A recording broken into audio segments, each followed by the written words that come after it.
All reports look good from here in the blockhouse at this time. All aspects of the mission go, T-minus 30 seconds and counting. Apollo 8 coming up on 20 seconds, and you're looking very good. T-minus 15, 14, 13, 12, 11, 10, 9. We have ignition sequence start.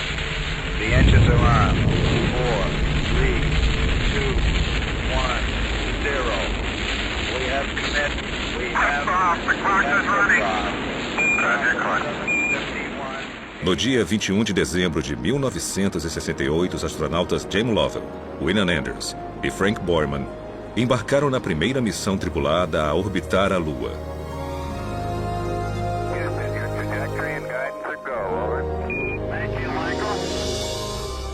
3 dias e quase 400 mil quilômetros depois, a tripulação do Apollo 8 se aproximou do destino. E no dia 24 de dezembro, véspera de Natal, a nave começou a última de suas 10 órbitas ao redor da Lua. Observando a superfície lunar, Borman, Lovell e Anders enviaram uma mensagem para o que era até então a maior audiência de televisão ao vivo na história. For all the people back on Earth, the crew of Apollo 8 has a message that we would like to send to you. In the beginning, God created the heaven and the earth.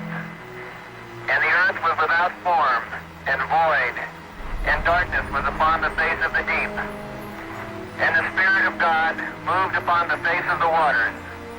And God said, "Let there be light." And there was light. And God saw the light, that it was good. And from the crew of Apollo 8, we close with good night, a Merry Christmas, and God bless all of you on the good earth.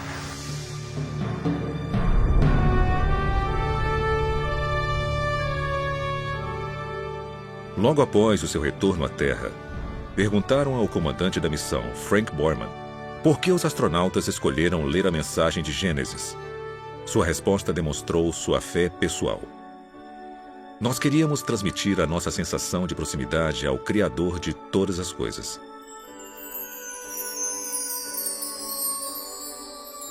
Essa não foi a primeira vez que o universo atraiu cientistas e exploradores para perto de Deus. Na verdade, muitos dos fundadores da astronomia moderna, incluindo Nicolau Copérnico, Galileu e Sir Isaac Newton, buscaram revelar e honrar o Criador através de algumas das descobertas mais importantes já feitas.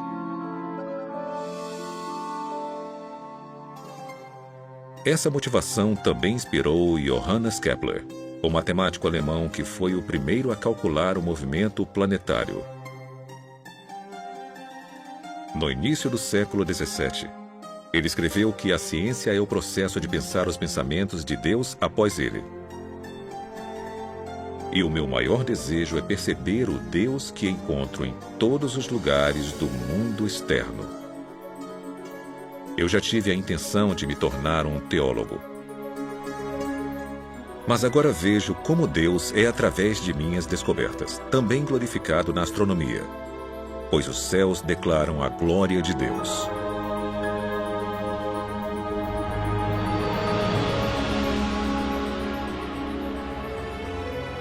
Hoje, mais de 4 séculos após Kepler, o universo continua nos cativando com seu esplendor e design. É um espelho que reflete a maestria de Deus e uma voz que fala claramente toda noite sobre seu caráter e poder. Viajem conosco agora, na asa de algumas das tecnologias mais sofisticadas já criadas. E conforme percorremos distâncias inconcebíveis para observar vistas inesquecíveis, vamos sentir as verdadeiras maravilhas das mãos do Criador e as glórias de seu coração.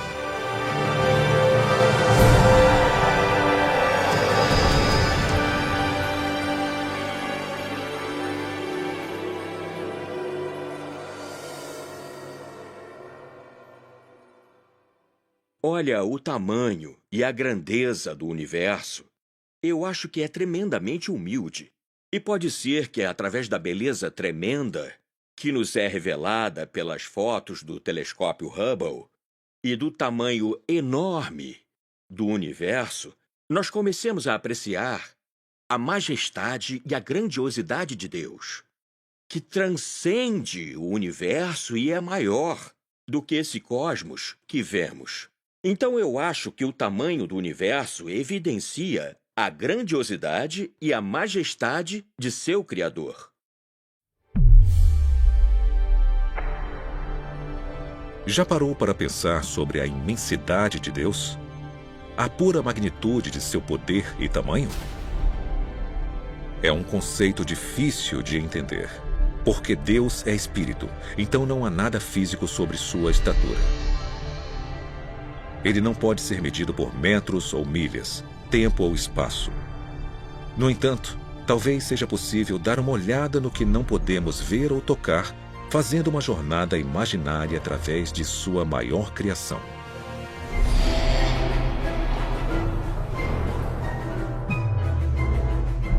Esta nave vai nos transportar até o limite do universo observável, uma distância estimada de 430 bilhões de trilhões de quilômetros. Vamos viajar na velocidade da luz, mais de 290 mil quilômetros por segundo. A essa velocidade, poderíamos fazer no mínimo 600 órbitas completas ao redor da Terra, em menos tempo do que demoramos para comer uma pequena tigela de pipocas.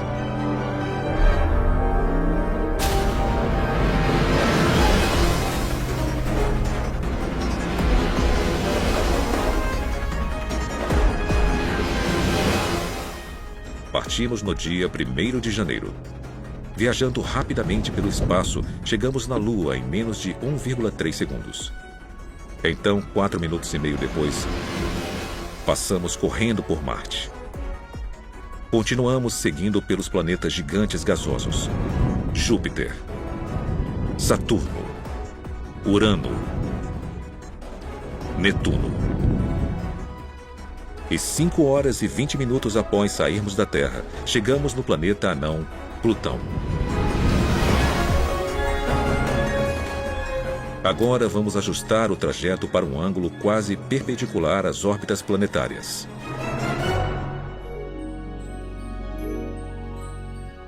Atrás de nós, os limites da nossa vizinhança cósmica somem rapidamente.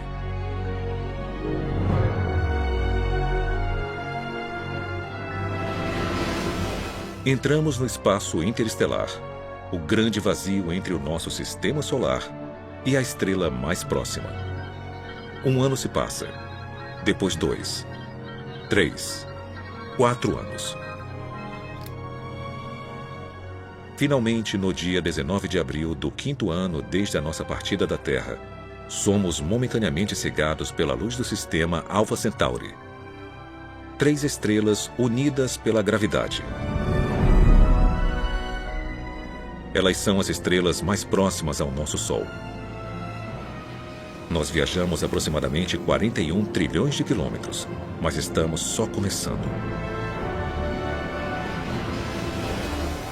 10 anos-luz da Terra. 2 dúzias de estrelas vizinhas brilham à nossa frente. Uma delas, Tau 7, se parece com o nosso Sol. 100 anos-luz. Nuvens de gás e poeira no braço de Órion da Via Láctea nos cercam. 1000 anos-luz. A elegante forma espiral da nossa galáxia é claramente visível. A Terra está localizada aqui. A Via Láctea faz parte de uma comunidade de no mínimo 40 galáxias, unidas pela gravidade, para formar o que é conhecido como o Grupo Local. Pelo resto da jornada, cada ponto de luz que vemos não é mais uma estrela individual, mas uma galáxia inteira, cheia de bilhões de estrelas.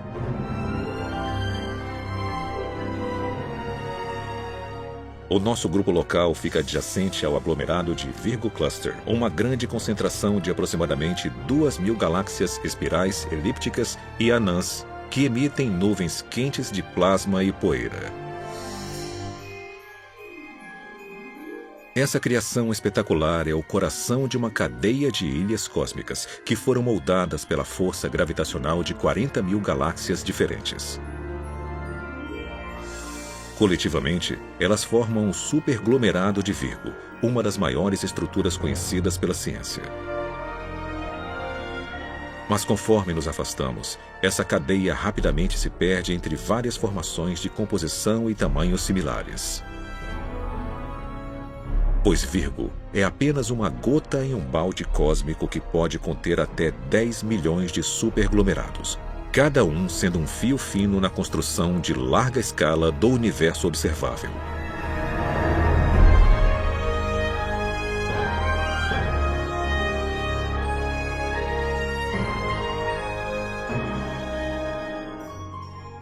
A nossa jornada nos transportou para 45 bilhões de anos-luz além da Terra, aos limites externos da descoberta científica. Uma grande teia de fios tecidos por cerca de 2 trilhões de galáxias e por estrelas mais numerosas do que grãos de areia em todos os desertos e praias do mundo. Então, qual é o tamanho de Deus? Ele é grande o suficiente para criar um universo com dimensões tão vastas que vão além da nossa compreensão. Mesmo assim, nas palavras do profeta Isaías, ele consegue medir tudo com os dedos de sua mão.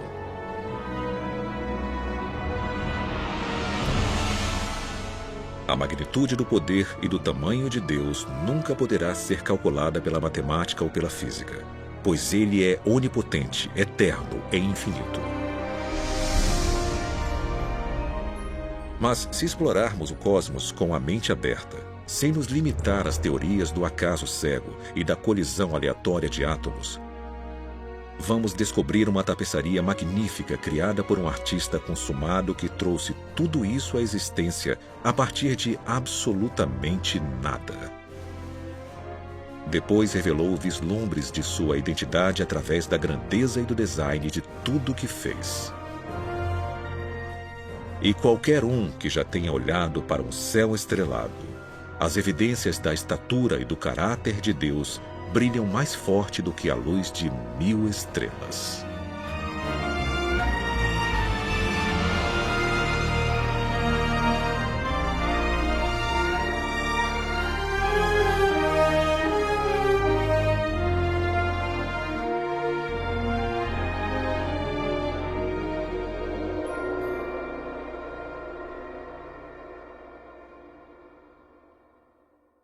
Muitos físicos já disseram antes que a descoberta de que o universo foi finito no passado e que tinha um começo é uma das descobertas mais incríveis na história da ciência. Isso mudou completamente a visão que tinha dominado a ciência por mais de 2000 anos. Isso foi escrito em Gênesis, capítulo 1, versículo 1. No princípio, foi Deus quem criou o céu e a terra. E uma das descobertas mais incríveis do século XX da cosmologia foi a confirmação sobre a antiga previsão judaica a respeito do início do universo.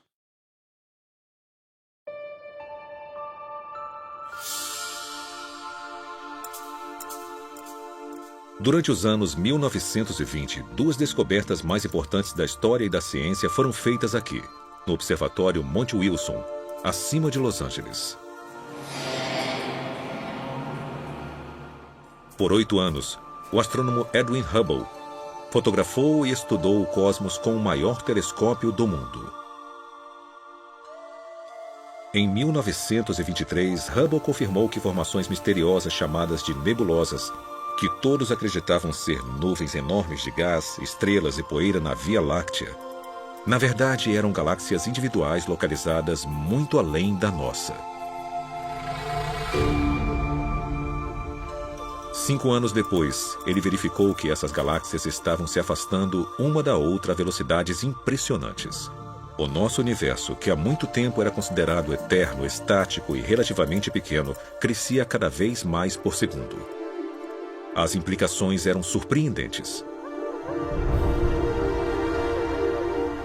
Se o universo está se expandindo continuamente, então, em algum momento da história, ele deve ter sido menor e mais compacto. Se revertermos o movimento para fora das galáxias e voltarmos no tempo, elas se aproximam cada vez mais. E chegamos a um ponto no qual elas são basicamente infinitas em densidade e temperatura, e não é possível ir além disso. Então tem um começo, tem um momento no qual tudo começou. E isso é impressionante porque tem uma grande evidência teológica nisso. E isso me intrigou porque eu sou agnóstico. E se teve um começo, um momento de criação do universo, então teve um Criador. E a ideia do Criador não é compatível com o agnosticismo. E assim como eu não posso acreditar que teve um Criador, não posso acreditar que tudo aconteceu por acaso, o que implica na existência de um Criador. Então, sabe, eu estou em um impasse, completamente impossível. E continuei nele. A incerteza de Robert Jastrow foi alimentada por várias descobertas que apontaram que o universo foi criado a partir do nada e era governado por leis de física e química primorosamente calibradas para garantir uma vida complexa. A vida é tão extraordinária, principalmente a vida mais avançada, a vida inteligente. Seres conscientes são um fenômeno. De novo, eu acho qualitativamente difícil de acreditar que isso aconteceu por acaso.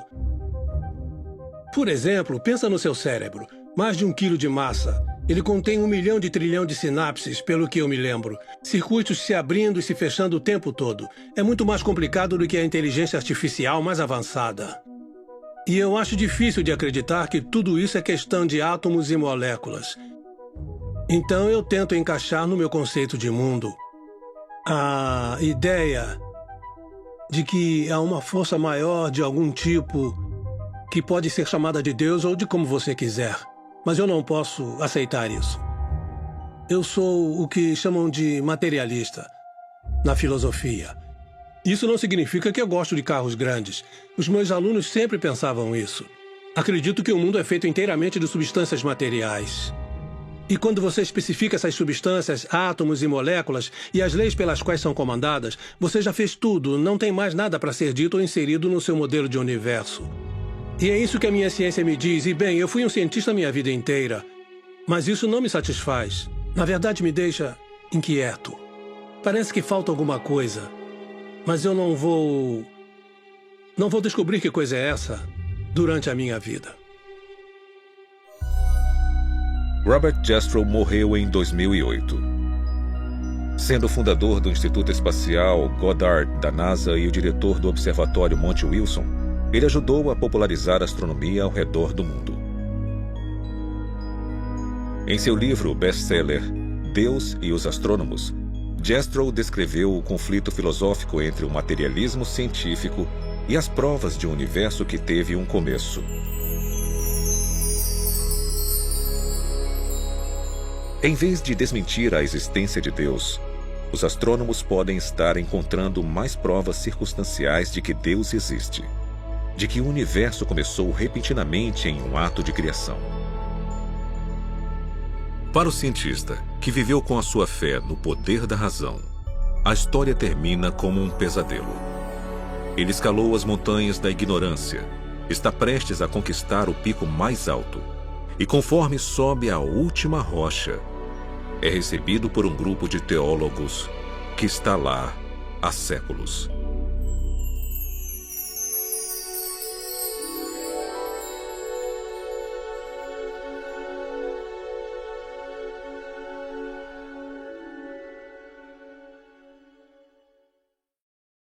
É um privilégio estar em um planeta tão habitável que nos permite viver confortavelmente e ter tudo o que precisamos para fazer ciência e aprender sobre o universo ao nosso redor. E para aprender sobre as nossas origens e para conseguir responder qualquer pergunta que possamos fazer. É claro que alguém pode falar que isso foi por acaso, essa é a filosofia dele, e ele pode recorrer a isso o quanto quiser, mas não é uma explicação satisfatória para mim.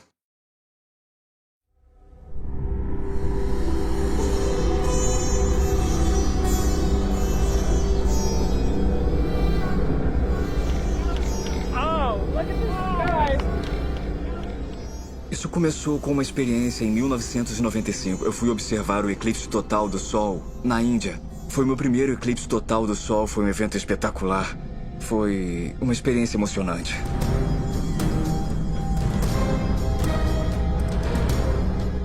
Seja um astrônomo que pode entender todo o fenômeno e prevê-lo em questão de 1 segundo em qualquer lugar da Terra, ou um nativo, todos ficaram maravilhados e reagiram da mesma forma a esse fenômeno incrível. Isso causou um grande impacto em mim. Por 51 segundos inesquecíveis, Guilhermo Gonçalves e milhares de pessoas viram maravilhados esse raro evento astronômico. Gonçalves depois refletiu sobre a beleza misteriosa que havia testemunhado no céu do norte da Índia e sobre os fatores que o tornaram possível.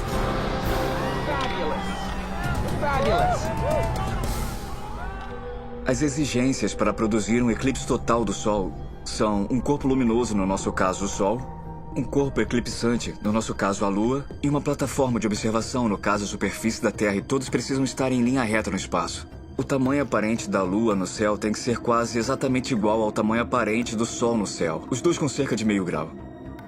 O Sol é 400 vezes maior que a Lua, mas está a uma distância 400 vezes maior, então tem essa coincidência que as pessoas reparam há séculos, mas dizem, é uma coincidência e deixam pra lá. O melhor lugar em todo o sistema solar para ver eclipses solares é a superfície da Terra. Eu cheguei a calcular as circunstâncias para eclipses de todos os outros planetas e de todas as luas. Cerca de 65 as maiores luas.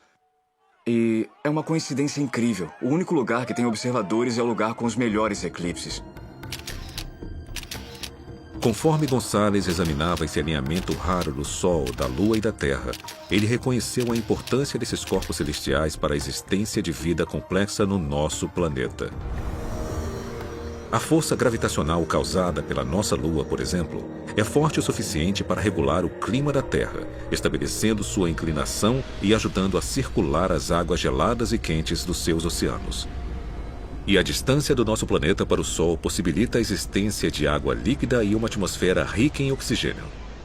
Precisa ter a distância certa do planeta do observador até a estrela hospedeira. E precisa ter uma Lua bem grande. Então tem uma grande sobreposição entre os requisitos para produzir eclipses e os requisitos para ter um planeta capaz de suportar a vida.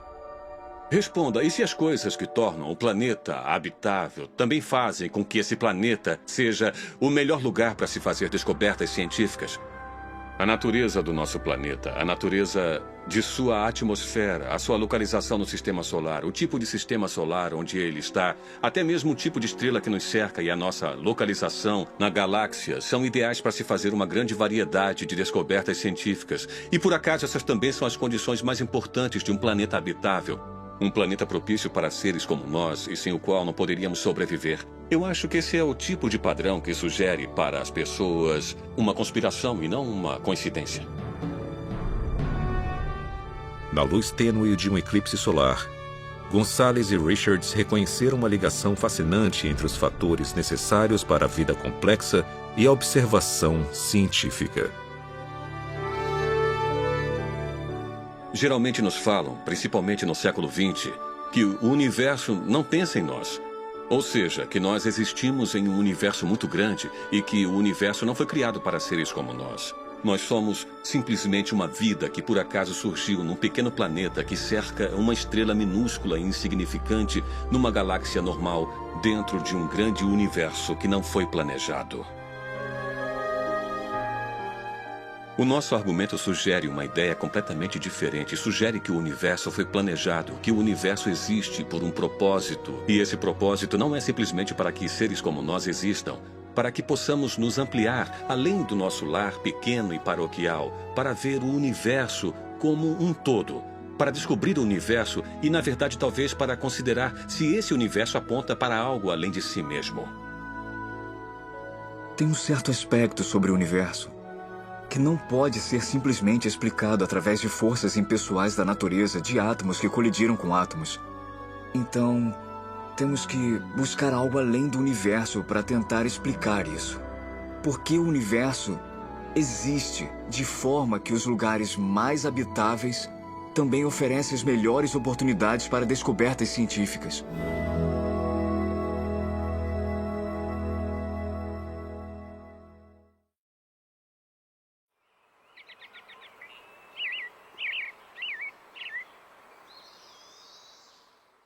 Nós criamos um mosaico do Sistema Solar usando fotos que tiramos com a Voyager e o colocamos na parede do auditório.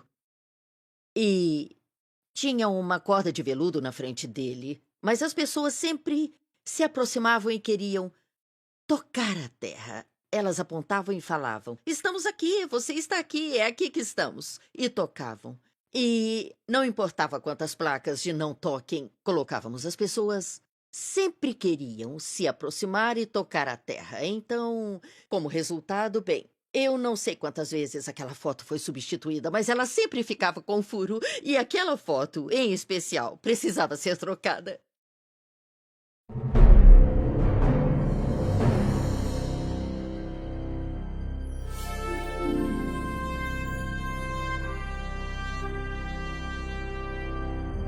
Em dezembro de 1980, a sonda Voyager 1 da NASA completou sua exploração histórica de Júpiter e Saturno. De todos os aspectos, a missão foi um grande sucesso. Por mais de 20 meses, a sonda não tripulada analisou e fotografou os 2 maiores planetas e suas luas, revelando uma variedade de informações sobre esses mundos misteriosos. 10 anos depois, conforme a Voyager se preparava para deixar o Sistema Solar, o astrônomo e especialista da missão Carl Sagan pediu uma última série de fotos que incluísse o planeta Terra.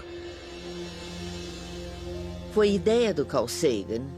Ele queria dar ao público uma foto de quão pequeno e isolado é o planeta Terra. Então, por fim, criamos o que chamamos de sequência, que é uma série de comandos da câmera. E apontamos a plataforma de varredura da sonda para vários planetas e tiramos também algumas fotos das estrelas ao fundo. Em 14 de fevereiro de 1990, as câmeras de alcance curto e longo da Voyager capturaram esse mosaico do Sistema Solar. Uma das imagens era uma vista da Terra envolvida por um raio de luz.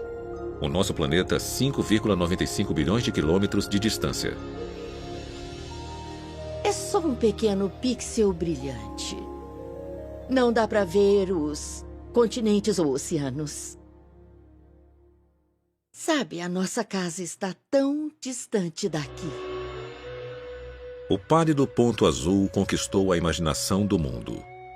E em 1994, Carl Sagan compartilhou suas reações à foto durante uma palestra na Universidade Cornell. Nós vivemos em um planeta insignificante, de uma estrela monótona perdida em uma galáxia que repousa em algum canto esquecido do universo, no qual há mais galáxias do que pessoas. Mas considerem de novo aquele ponto. Ele é aqui. É o nosso lar. Somos nós. Nele, todo mundo que você conhece, todo mundo que você já ouviu falar, todo ser humano que já existiu e viveu sua vida. O conjunto de nossas alegrias e sofrimentos, todo herói e covarde, todo camponês e rei, todo casal jovem apaixonado, toda mãe e pai, toda criança esperançosa, todo inventor e explorador, todo professor de moral, todo astro, todo líder supremo, todo santo e pecador na história da nossa espécie. Todos viveram lá, em um grão de poeira suspenso em um raio de sol.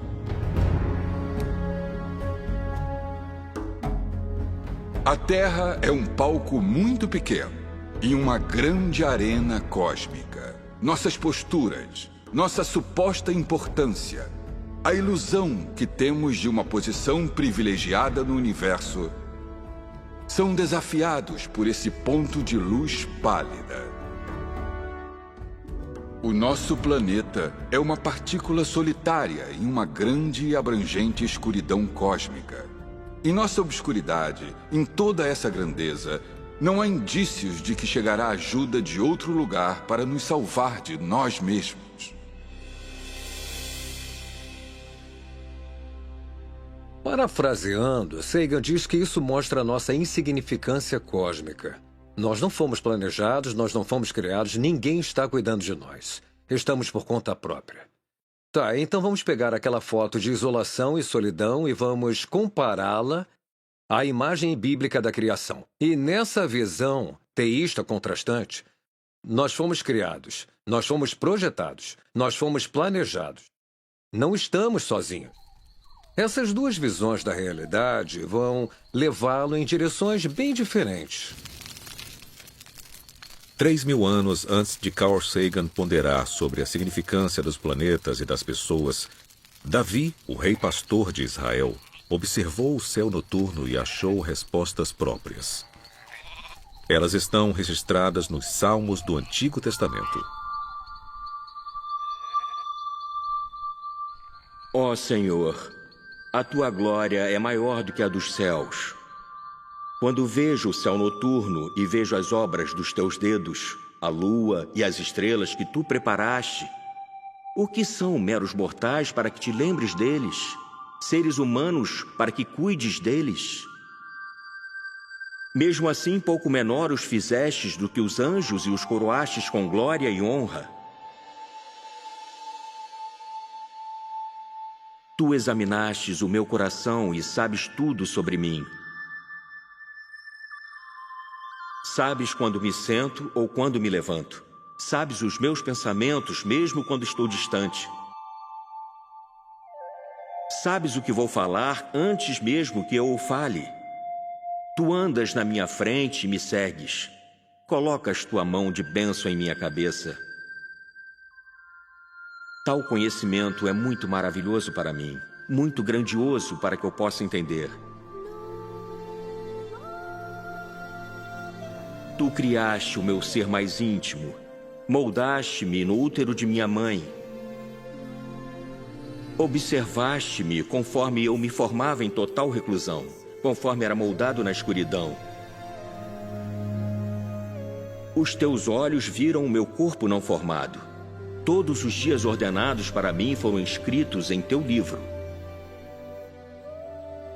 Eu te louvo porque me fizestes de modo especial e admirável. Tuas obras são maravilhosas, disso tenho plena certeza. Então Davi abre o seu coração, porque no fundo ele tem a reação certa, que é: eu fui um ser criado. Sou um produto de uma mente que construiu a mim e tudo isso.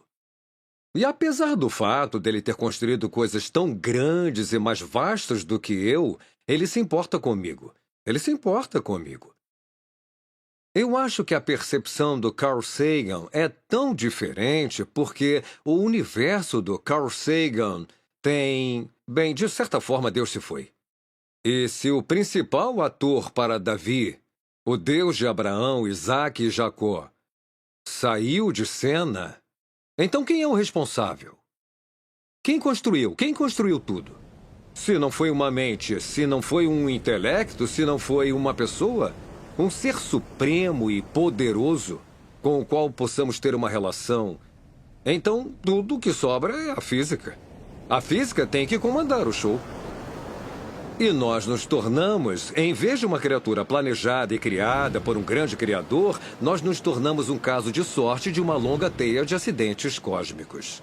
E, na verdade, isso é muito solitário.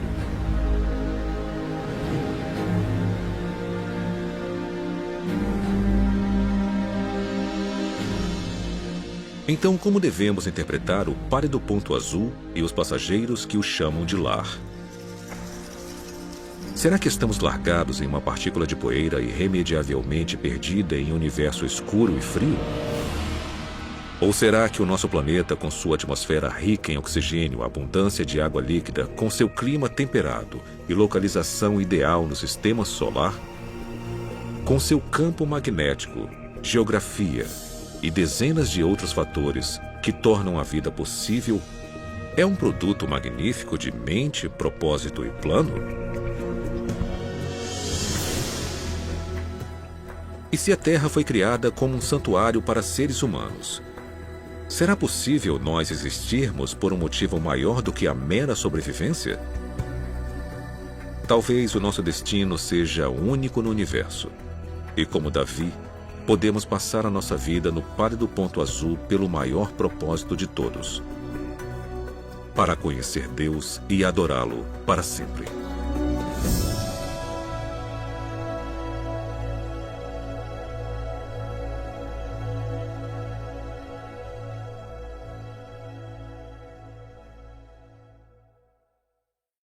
Deus, como nosso Criador, Ele tem uma infinidade de formas possíveis para se comunicar conosco.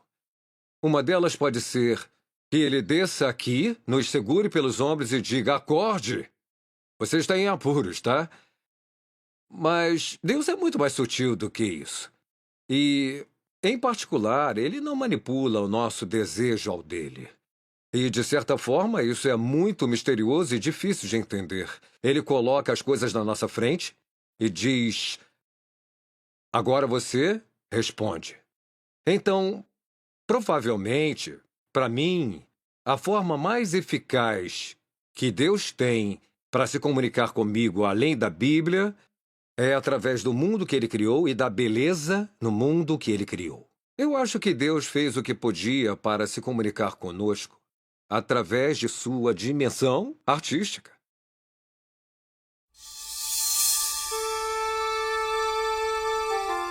Elas estão entre as 7 maiores maravilhas naturais do mundo. Demonstrações incríveis de arte que já foram celebradas em pinturas nas cavernas pré-históricas, na mitologia viking e nas peças de Shakespeare. Em 1619, Galileu as nomeou de auroras, em homenagem à deusa romana do amanhecer. Hoje, também as chamamos de luzes do norte e do sul. No brilho etéreo desse fogo celestial, a beleza, o mistério e maravilha, tão evidentes através do universo, iluminam o céu polar desde a Islândia até a Antártica. Você fica intrigado com isso, fica curioso com isso. É lindo, é sutil, é interessante. Todas essas coisas se despertam. Uau! Então esse uau estimula o porquê, né? Por que aquilo está ali? O que está fazendo? O que causa isso?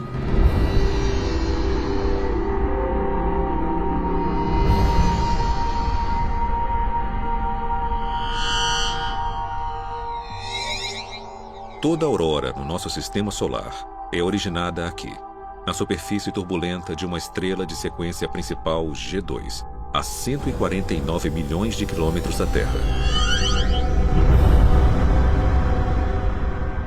Periodicamente, picos de energia gerados dentro do núcleo do Sol causam grandes tempestades, que podem lançar bilhões de toneladas de um plasma altamente carregado. Grande parte dele vai em direção à Terra em um percurso de colisão. Nós somos banhados o tempo todo pela radiação do nosso vizinho grande e quente. E nós somos feitos em parte de moléculas delicadas como o DNA, que não gostam de ser atingidas pela radiação ionizante. Sem precauções, esse vento solar pode destruir rapidamente a nossa atmosfera, ferver os oceanos e devastar todas as formas de vida. Por sorte, somos protegidos dessas catástrofes por uma provisão impressionante. Debaixo da crosta e do manto do nosso planeta, uma camada de ferro, níquel e enxofre derretidos, com uma grossura de 2.400 quilômetros, flui constantemente ao redor de um núcleo de ferro sólido.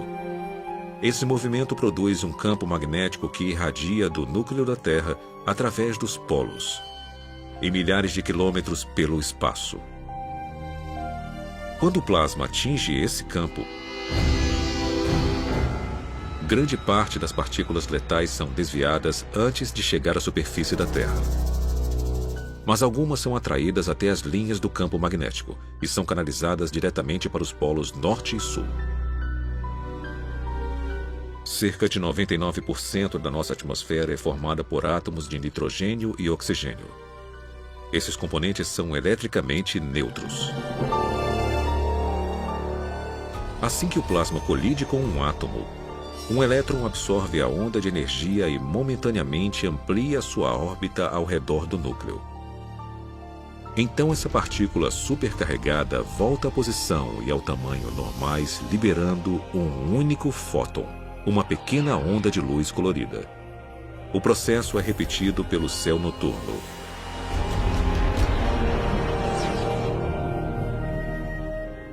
Dependendo da altitude, os átomos de oxigênio liberam fótons verdes e vermelhos, o nitrogênio, azul intenso e tons de roxo.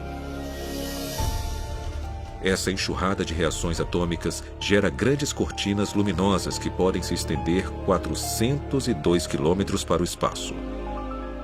Às vezes, elas formam anéis espetaculares acima dos polos magnéticos.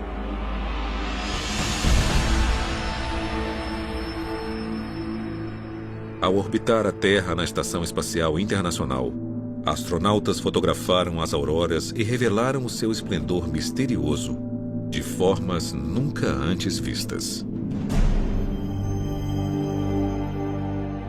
Essa beleza fala conosco eloquentemente sem dizer nenhuma palavra. Eu acho que a aurora por si só é um cartaz lindo e brilhante balançando. É uma mensagem e ela diz: este planeta não foi um acidente. E o fato de vocês estarem nele não é um acidente. Deus nos deu um mundo que, se nós dermos alguma chance, ele testemunha de forma fiel a Deus. E esse testemunho, essa voz que nós ouvimos da natureza, fica mais forte e mais bonita quanto mais você a conhece. A sabedoria de Deus realmente é infinita e ele criou um mundo com tantos detalhes interessantes. Admiração, majestade, maravilha, beleza, funções biológicas, integridade planetária, o papel do planeta como um todo para manter a vida. Se colocarmos as peças na posição, vamos seguir esse mistério de pista a pista. E eu acho que o que acontece, certamente no meu caso, é que você percebe que a Terra não é um lugar onde a vida pode simplesmente prosperar por acaso. Foi criado para ser um lugar onde a vida pode prosperar. Este planeta foi construído para ser habitável. Essa convergência de design funcional e beleza extraordinária, tão evidente no campo magnético da Terra, também é uma forma que Deus usa para se comunicar através de todas as facetas da criação.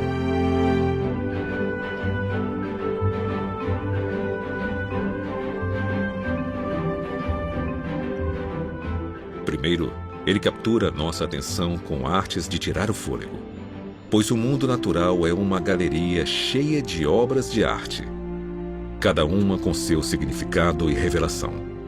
Depois, se buscarmos entender com afinco os como e porquês do cosmos, ficamos frente a frente com o Criador de tudo. O artista e engenheiro eterno que criou as maravilhas físicas que enchem os nossos olhos, inspiram os nossos corações e garantem a nossa sobrevivência no terceiro planeta depois do Sol.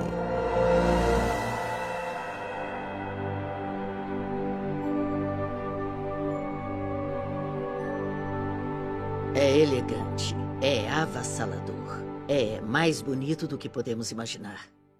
A criação faz mais sentido para mim porque explica os padrões que vemos no universo e explica a origem da vida como sendo devido a uma inteligência que criou uma beleza e complexidade que não podemos encontrar em nenhum lugar. Acho que quanto mais aprendermos, mais complexas as coisas vão ser.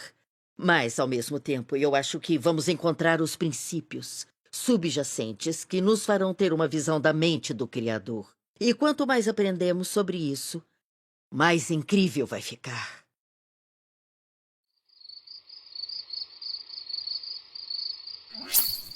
Aqui vai uma pergunta que pode literalmente deixá-lo acordado a noite toda.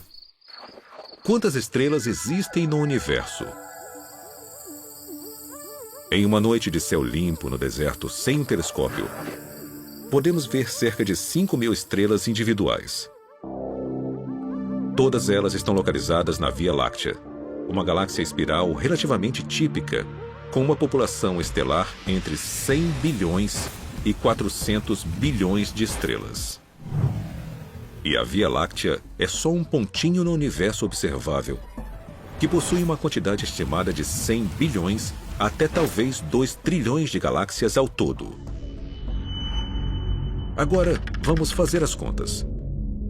Usando estimativas conservadoras, vamos multiplicar 100 bilhões de galáxias por 10 bilhões de estrelas por galáxia. O resultado é impressionante.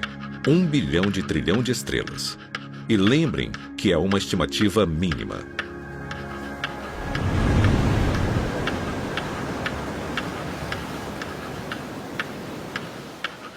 Para compreender um número tão grande, precisamos de um contexto. Então vamos tentar isso. Há aproximadamente 135 mil grãos em 16 metros cúbicos de areia e 235 milhões em 28 mil centímetros cúbicos. Mesmo que seja quase impossível determinar a medida exata, os geógrafos estimam que haja aproximadamente 320 mil quilômetros de costa e 15 milhões de quilômetros quadrados de areia de deserto na superfície do nosso planeta.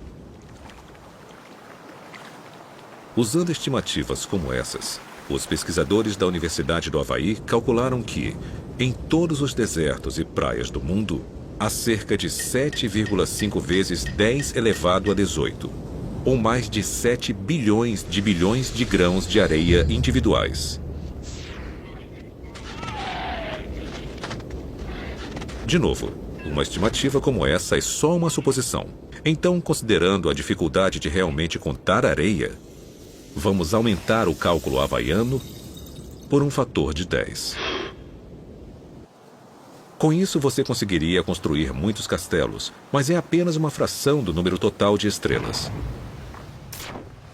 Porque quando comparamos as estimativas de areia às estimativas de estrelas, o número de estrelas excede o número de grãos de areia por pelo menos de 10 a 1. Mas talvez essa não seja a parte mais incrível desta história. Porque um único grão de areia, com um diâmetro de 1 milímetro, contém aproximadamente 500 bilhões de átomos individuais. Há mais átomos em um grão do que a quantidade total de grãos de areia na Terra, ou de estrelas em 1 bilhão de galáxias como a Via Láctea.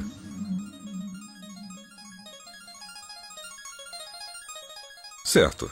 Antes de desligarmos a calculadora, uma dose final de números altos. Em uma única gota de água, há cerca de 1,7 bilhões de trilhões de moléculas de H2O individuais. Ou seja, em algumas gotas grandes, o número total de moléculas pode superar o número total de estrelas em todo o universo.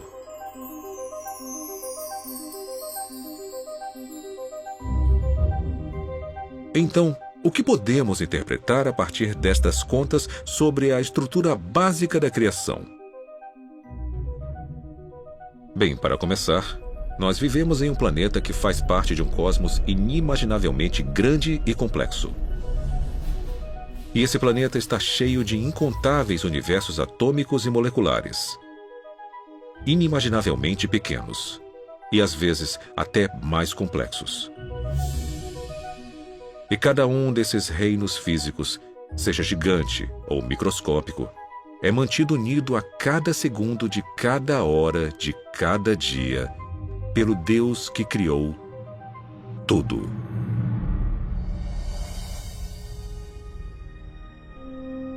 Lembrem disso, da próxima vez que forem procurar escaravelhos no deserto do Saara. Ou quando forem acampar na América do Sul, sob o brilho surpreendente da Via Láctea. Ou quando estiverem no quintal, vendo o cachorro molhado lançar 10.000 universos líquidos em uma tarde de sol.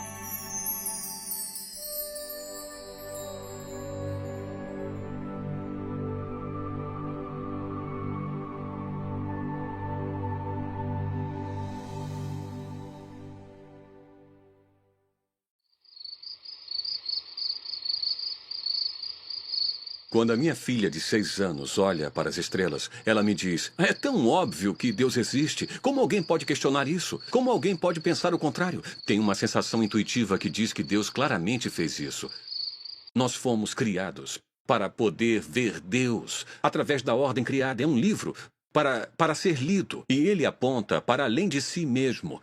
Ele escolheu criar um universo com um cenário que está constantemente e continuamente em todos os momentos e lugares, dia após dia, noite após noite, testemunhando sobre sua existência. Essa é a ideia da revelação geral de Deus. É geral, é contínua. A criação de Deus, ela é ativa, ela declara a glória de Deus.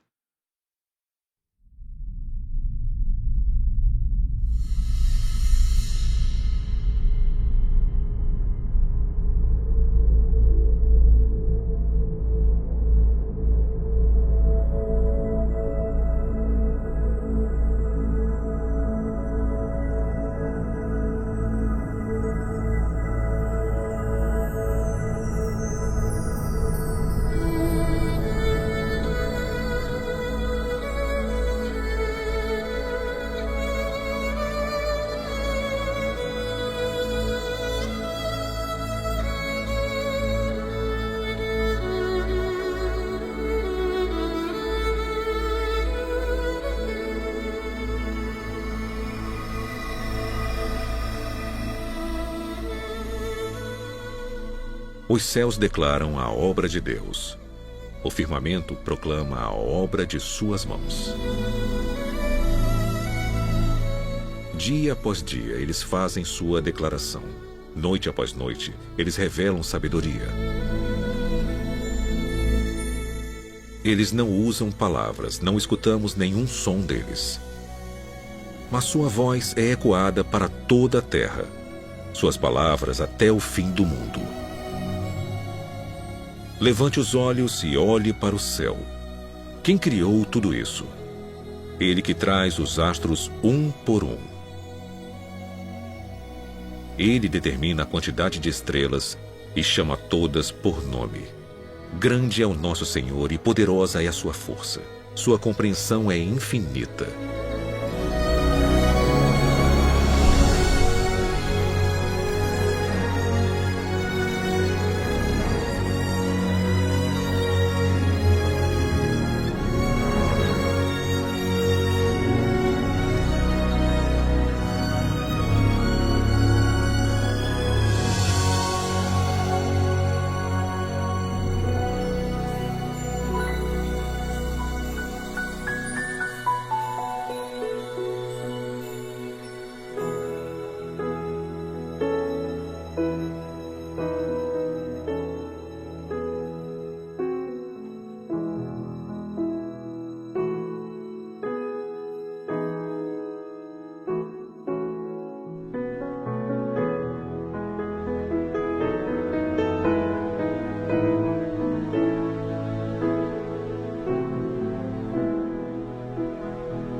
O Senhor é o grande Deus, o grande Rei acima de todos os deuses.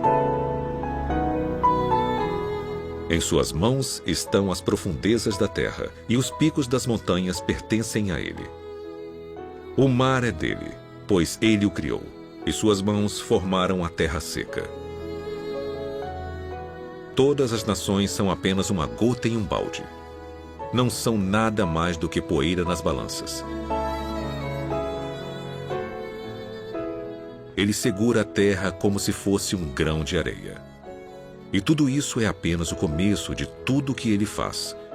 simplesmente um suspiro de seu poder.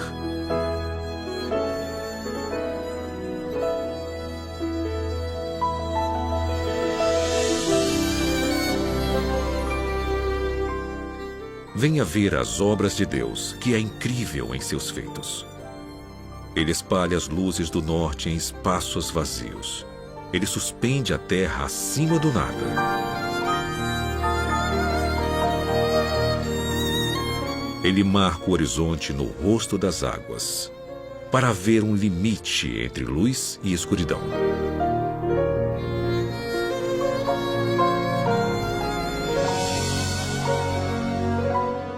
Os que vivem no fim da terra ficam maravilhados com seus feitos. Desde onde o sol nasce até onde se põe, tu inspiras gritos de alegria.